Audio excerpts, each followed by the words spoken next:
Bonjour à tous et bienvenue dans cette nouvelle vidéo. Donc ça ne vous aura pas échappé, ça fait plusieurs semaines que j'avais pas mis de vidéo en ligne.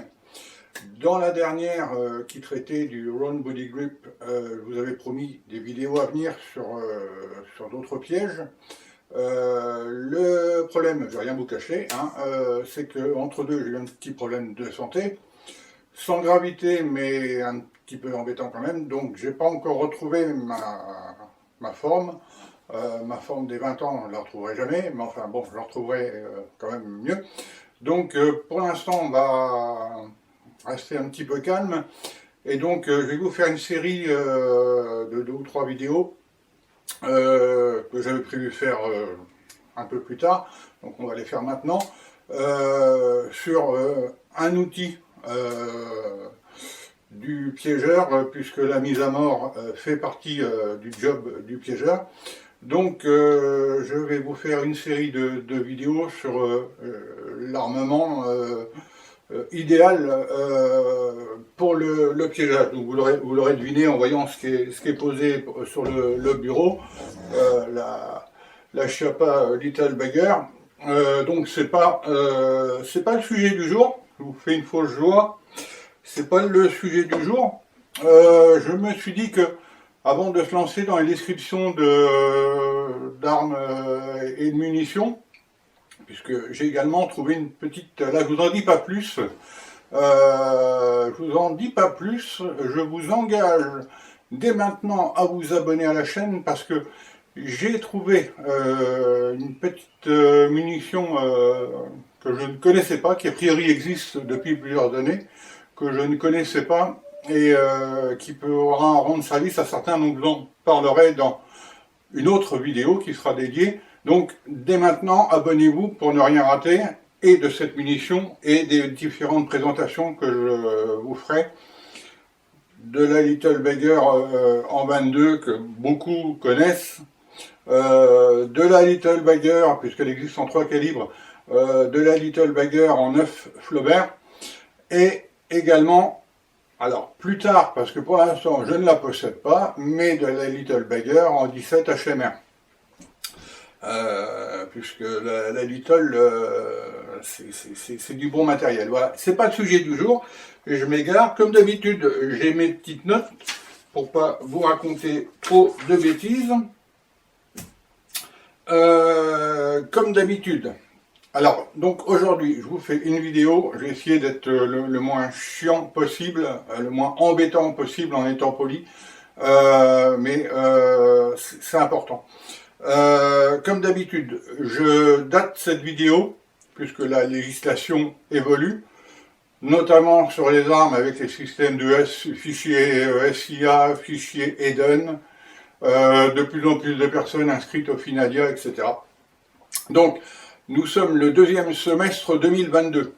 Donc, je vous mettrai dans la description de la vidéo également le lien de la foire aux questions de l'OFB, Office français de la biodiversité, qui regorge d'infos et puis je vous encourage, quelle que soit la date où vous regarderez cette vidéo, à bien vérifier si ça n'a pas changé ce que je vous dis, voilà, sur les différents sites, les Gifrance, etc., de vous renseigner auprès de vos fédérations de chasse, etc.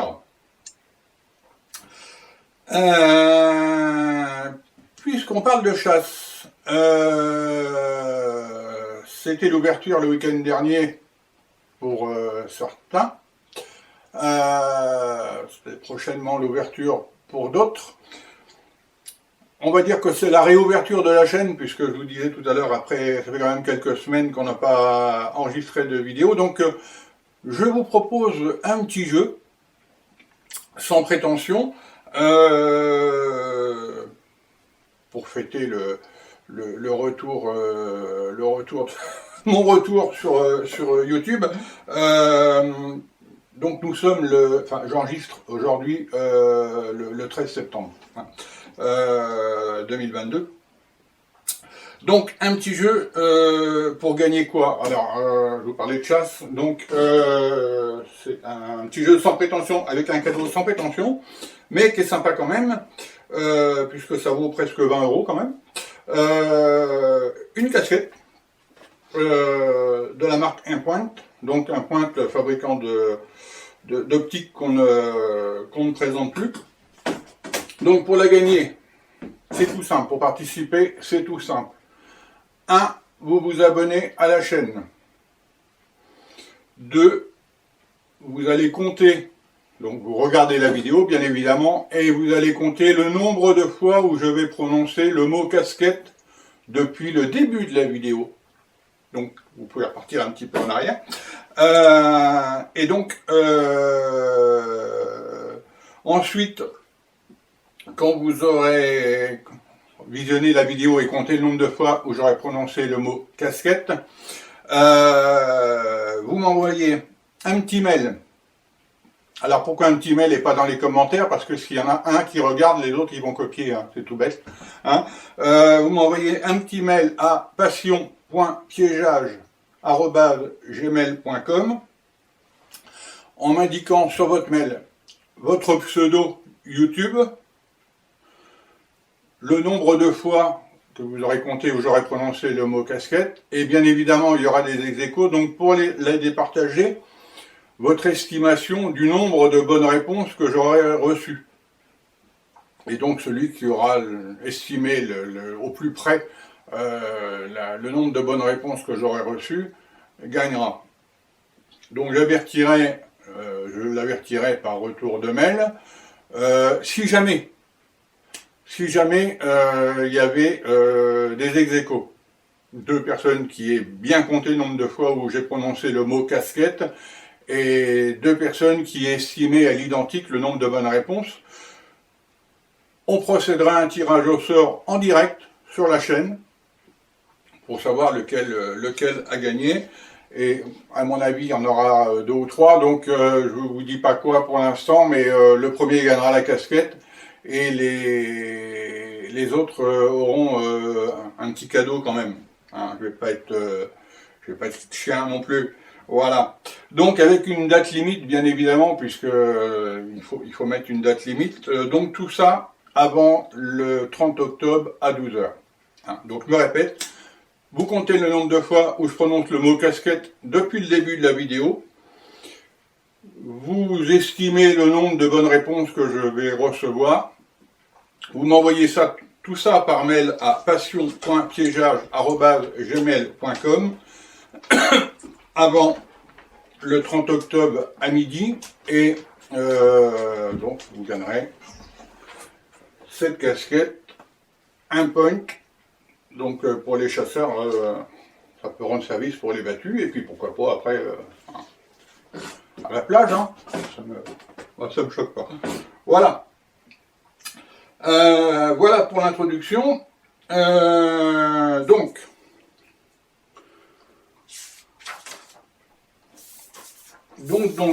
à nous. Alors, on va répondre à 6 questions. On va répondre, hein, je vous rassure, on va faire court. Hein, répondre à 6 questions. La première, un non-chasseur peut-il être piégeur et utiliser une arme à feu? Un non-chasseur, quelqu'un qui n'est pas titulaire du permis de chasse. Quelqu'un qui a le permis de chasse mais qui n'est pas validé pour l'année en cours. La deuxième, quelles armes sont autorisées pour la mise à mort? Ensuite, comment acquérir ces fameuses armes et munitions?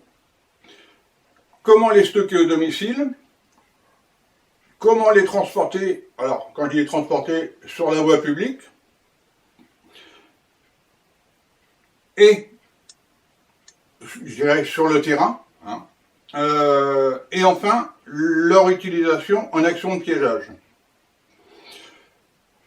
Une 7e question va se poser dans quelques semaines. Qui aura gagné la casquette? Voilà. Donc, une personne non titulaire du permis de chasse ou ayant un permis de chasse non validé pour l'année en cours peut-il piéger et utiliser une arme à feu? Oui, et c'est d'ailleurs mon cas, puisque je suis un des rares piégeurs du département à ne pas être titulaire du permis de chasse. Alors, je vous rassure, je n'ai absolument rien contre la chasse, c'est simplement que je ne l'avais jamais passé. et que là j'ai envie de le passer, mais je vais être honnête jusqu'au bout, j'ai un peu la flemme parce que ça sera uniquement pour faire du tir de régulation, et donc il y a plein de choses qui m'intéressent pas forcément, donc je le passerai, c'est promis. Mais voilà. Donc on peut être non chasseur, non titulaire du permis de chasse, et piégeur, et avoir le droit d'utiliser une arme à feu. Donc, bien évidemment, le truc, c'est de pouvoir posséder une arme à feu. Donc, pour pouvoir la posséder et pouvoir acheter des munitions, il faut être soit avoir une licence de tir sportif, ou alors une licence de balle-trappe. Alors, il y a une petite exception concernant les carabines en 22 long rifle et de catégorie C, qui sont détenues par que quelqu'un détient antérieurement, c'est-à-dire avant le 1er décembre 2011. On peut également, donc il a le droit de l'utiliser dans ces conditions-là, on peut également se faire prêter une carabine. Alors n'oubliez pas de prendre les papiers et compagnie, parce que, attention. Par contre, dans les deux cas, sans licence et sans permis, vous ne pourrez pas acheter de munitions. L'exception concerne les carabines 22 long rifle en catégorie C. Alors attention, parce que je vais en parler après, mais certains départements, le calibre 22 n'est pas autorisé pour le piégeage. C'est des arrêtés préfectoraux. Quelles armes sont autorisées? Donc, en faisant très simple, on va dire toutes les armes de catégorie C. Alors pourtant, c'est vrai qu'un revolver ou un pistolet, mais un revolver, on va dire, même un pistolet en calibre 22, dans un petit étui, ça serait bien pratique. Mais c'est une catégorie B, donc c'est interdit. Alors, toutes les armes de catégorie C, à l'exception des armes à air comprimé, à PCP, donc le pré-comprimé, hein, les carabines qu'on gonfle avec un surpresseur ou une bouteille de plongée, ou à CO2. Quel que soit le nombre de joules, hein, les armes à air comprimé sont interdites. Également interdit, donc je vous le disais tout à l'heure, les armes de calibre 22 non rifle dans certains départements. Alors, c'est vraiment une histoire de département, parce que moi je suis dans le Calvados, je suis à moins de 10 km de la Manche, et dans le Calvados, j'ai le droit d'utiliser la Chiappa en 22, passer un petit ruisseau qui, pas très loin de chez moi, qui délimite le département de la Manche, passer le ruisseau, je n'ai plus le droit, puisque dans la Manche, le calibre 22 est interdit. Donc il faut faire très attention, renseignez-vous, bien souvent c'était indiqué sur le site de la préfecture de votre département, hein, et la source, si vous ne savez pas, vous appelez la fédération des chasseurs, même si vous n'êtes pas chasseur, hein, la fédération des chasseurs du département, et ils vous renseigneront. Alors bien évidemment, c'est pareil, quand je vous dis tous les calibres de la catégorie C sont autorisés, après je vous invite à faire preuve de discernement et de prudence. Si c'est pour tirer un renard qui est pris au collet ou au lacet, donc là on peut l'engager à une dizaine de mètres plus près, mais c'est possible. Là je dirais qu'on peut utiliser un peu n'importe quel calibre, sous réserve bien évidemment d'être très prudent, parce qu'une balle ça va loin, d'être très prudent, et puis aussi de prendre en compte le fait que quelquefois il faut être un peu discret.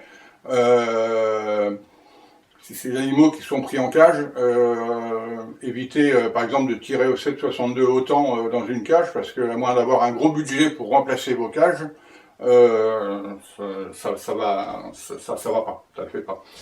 Donc les calibres les plus utilisés, les conseillés, je vous dirais, sont les petits calibres type 22, 9 Flaubert, 410. Voilà, des calibres de ce type-là font parfaitement le job. Moi, je suis fan du 22 parce que on a une large gamme de munitions qui nous permet de faire un peu n'importe quoi. en changeant de cartouche. Donc c'est l'idéal, mais bon, j'ai la chance qu'elle soit autorisée dans mon département. Comment les acquérir? Eh bien, tout simplement, à moins de vous la faire prêter, comme je vous disais précédemment, comment les acquérir? Il faut être titulaire d'un permis de chasse en cours de validité, une licence de tir sportif ou une licence de balle-trappe. Alors c'est vrai qu'on dit licence de tir sportif et licence de balle-trappe, le balle-trappe étant un sport, c'est l'appellation. Également, même chose pour les munitions. Hein. Vous allez dans n'importe quelle armurerie ou grand magasin de sport, les enseignes nationales qui vendent le Sagnac, on vous demande votre licence hein, aussitôt. Par contre, il n'y a pas besoin de permis, ni de, je pense au jeu, hein, de permis ni de licence pour avoir une casquette. Comptez. Alors, comment les stocker à domicile? Alors là, je l'ai posé là parce que j'enregistre la vidéo, bien évidemment, mais bien évidemment, c'est pas la norme. Hein. Donc, l'arme doit être stockée, alors dans l'idéal, dans une armoire à fusil. C'est l'idéal, ça ne coûte pas très très cher. Il y a des grandes enseignes de bricolage qui font souvent 1 ou 2 fois par an des ventes d'armoires à fusil. C'est pas la peine, je vais être très honnête et très réaliste, c'est pas la peine de prendre des armoires blindées et hyper blindées parce que s'ils veulent vous les prendre, ils vous les prendront. Il faut savoir que toutes les règles de stockage et de transport sont faites plus, je vais peut-être vous étonner, pour préserver les autres que pour empêcher le vol de vos armes. Hein. Le truc, étant que l'arme ne soit pas utilisable immédiatement. Donc c'est pour ça que l'arme doit être enfermée sous clé. Hein. Alors vraiment à l'extrême, vraiment vous ne pouvez pas, en catégorie C, hein, vous pouvez la neutraliser avec un verrou de ponté ou en déculassant, mais à l'idéal c'est sous clé, hein, pas forcément dans une armoire à fusil, hein, ça peut être un truc qui ferme la clé. Les munitions doivent être stockées également à part et sous clé. Hein.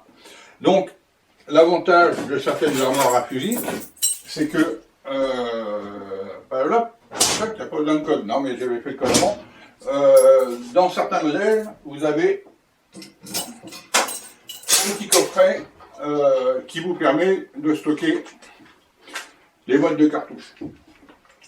Alors bon, bien évidemment, là c'est du 22, c'est vrai que si c'est des boîtes de 12, et vous êtes un gros chasseur avec une grosse consommation de cartouches, des boîtes de 12, on ne va pas en mettre beaucoup là-dedans, mais bon, ce qui nous intéresse, c'est suffisant.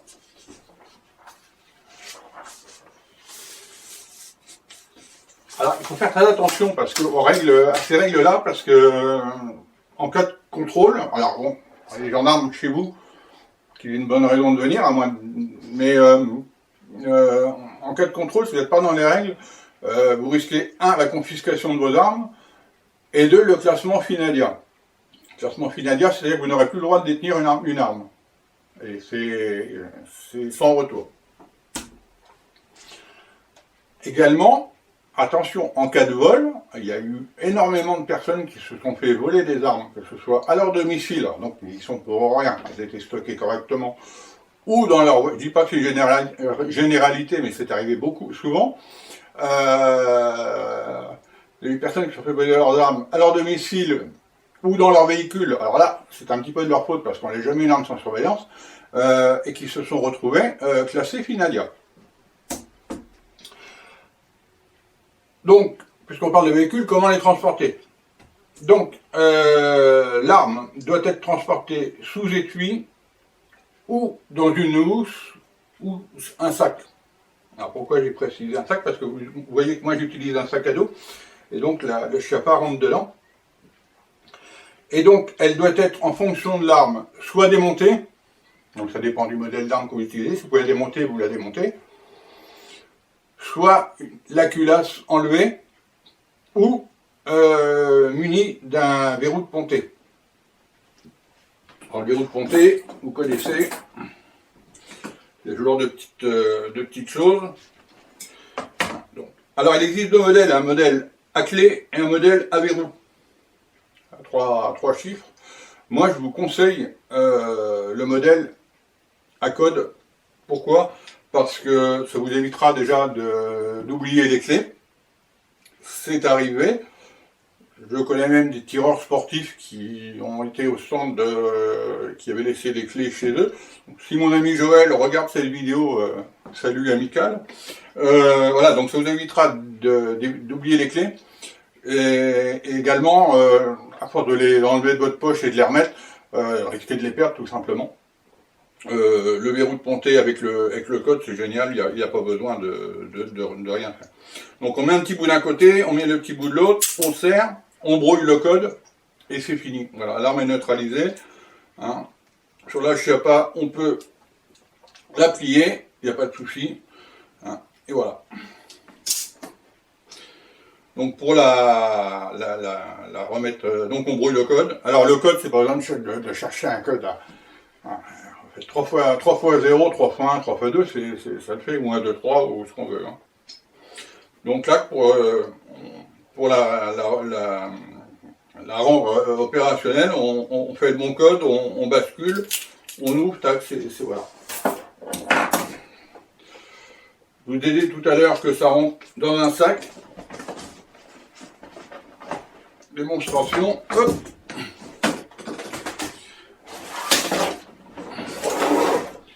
Voilà.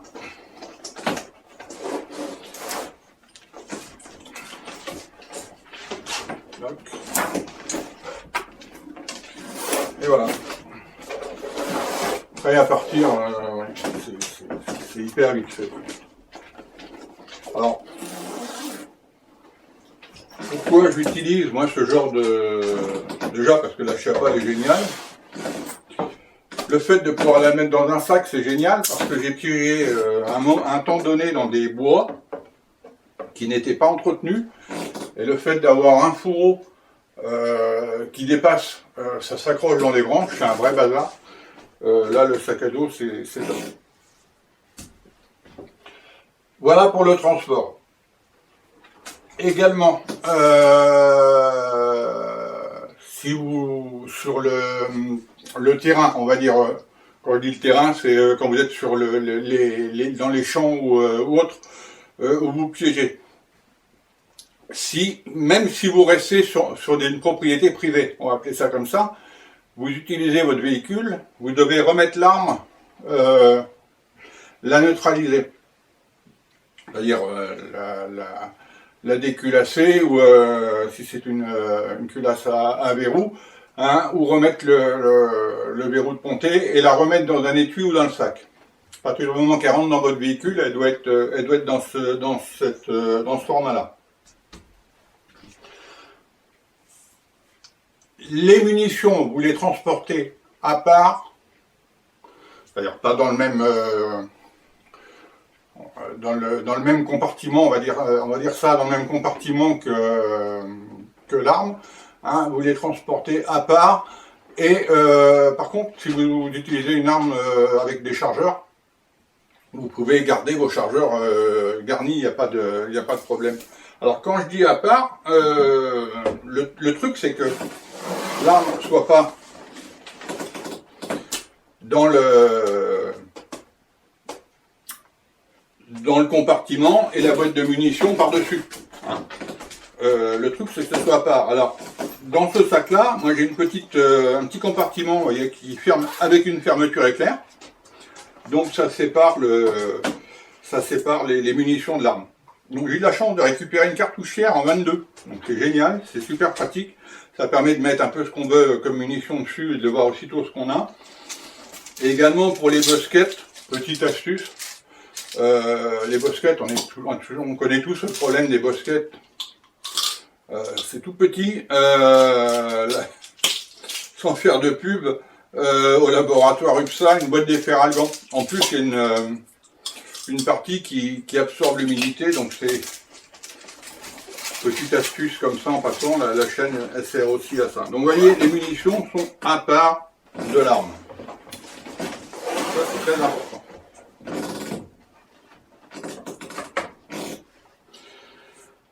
Enfin, pour terminer, l'utilisation des armes en action de piégeage.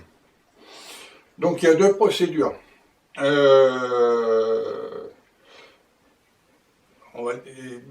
On va dire il y a deux procédures ou deux options. Je crois que le mot option est plus adapté. La première, vous êtes en possession d'un permis de chasse qui est en cours de validité. Donc, vous pouvez, dès la sortie de votre véhicule, enlever votre verrou de ponté, montrer votre arme, enfin on va pas la rendre, on va dire la rendre opérationnelle, et vous transportez, je dirais, vous déplacez, pardon, à pied l'arme à la main. Attention à la sécurité, mais vous connaissez si vous êtes chasseur. Bien évidemment, dans certains cas, vous pourrez même sur le chemin faire des tirs d'irrégulation, conformément à la législation, donc le renard aux périodes qui va bien.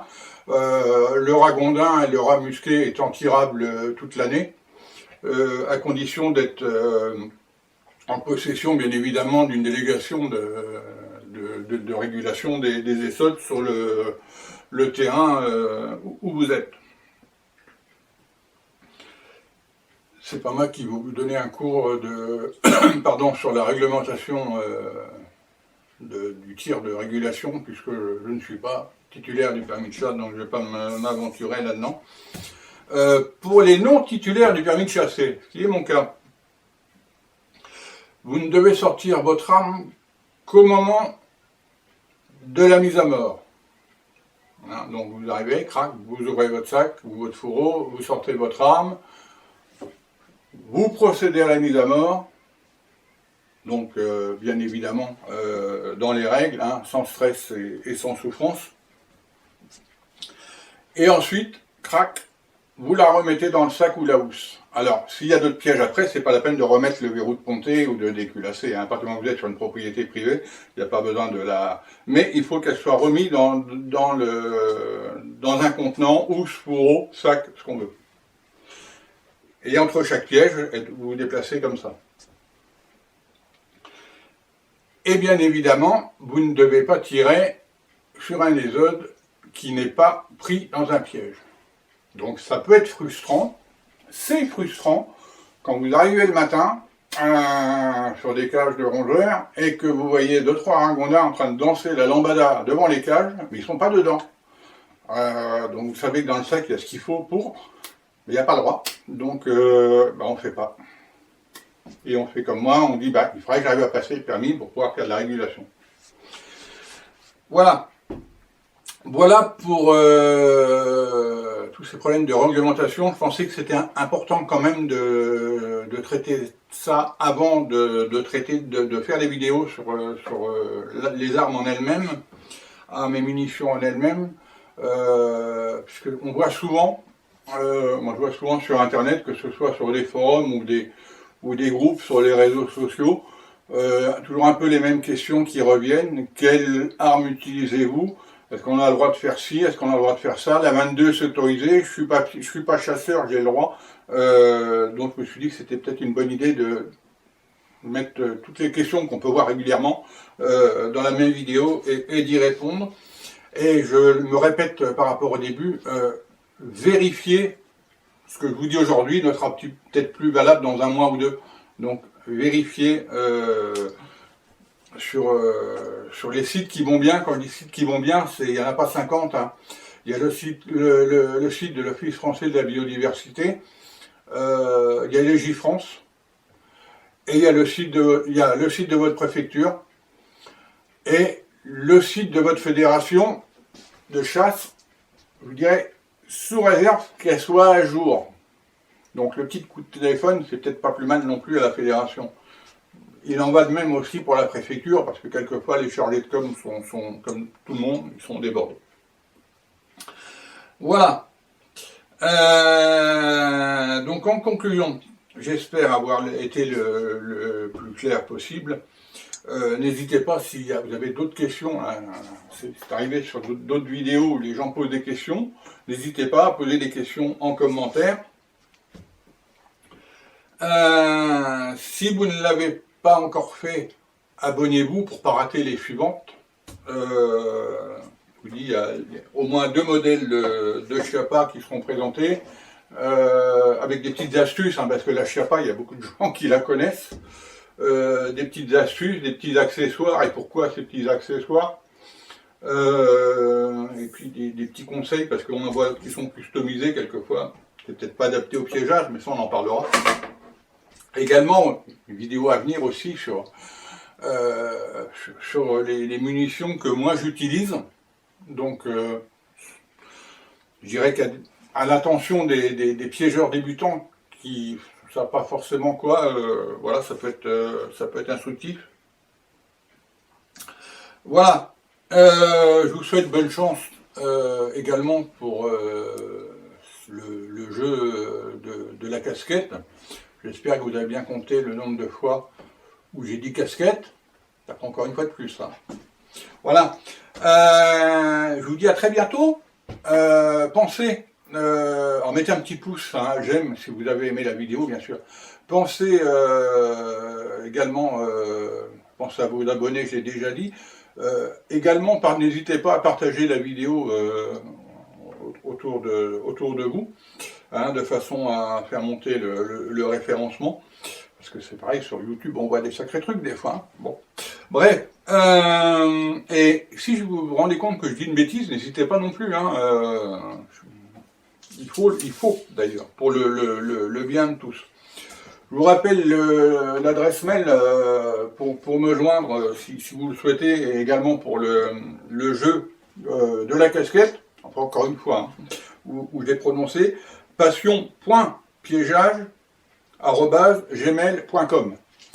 Voilà, sur ce, je vous souhaite, comme je vous dis d'habitude, en fonction de l'heure où vous regardez, bonne journée, bonne fin de journée ou bonne nuit, et à très bientôt. Salut!